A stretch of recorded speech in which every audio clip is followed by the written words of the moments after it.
Another thing we'd like to touch on here at Utah Senior Planning is Medicaid misconceptions. Really common things that we hear all day, every day from clients, employees at the nursing home, business office managers, social workers.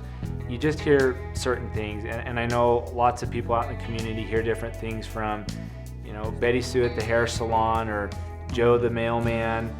There's lots of misconceptions, stuff people have read online or heard from a relative in another state that doesn't always translate to Utah. So just want to touch on some of the Medicaid misconceptions, and one of the biggest that we hear is when it comes to a spousal situation and one of the spouses is in the care center.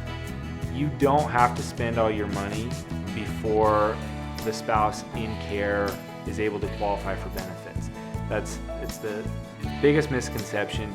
There's laws and rules in place to help the spouse at home actually retain enough assets for themselves not to become impoverished and also retain a minimum amount of income. So I had a phone call the other day with a lady, and she said, I'm just calling to check in with you. The assisted living said I should give you a call, and she was already eligible for Medicaid.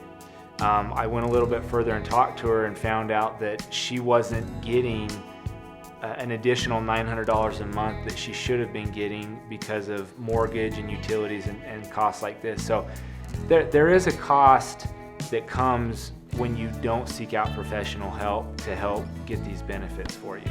So we would encourage you, don't listen to the misconceptions. Don't assume what you're told is the final answer until you've talked with us. Do a consultation over the phone, whatever needs be. But that's one of the biggest misconceptions, that you have to spend all your money and that the spouse at home is going to become totally impoverished. But it's just not accurate. Another misconception is that you're going to lose your house.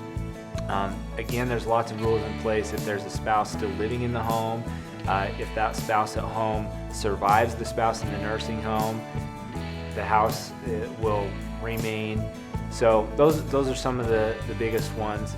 And again, call us today. We'd be happy to sit down and discuss some of these misconceptions that you may have heard and give you the straight scoop, since all we do every day is Medicaid and helping clients.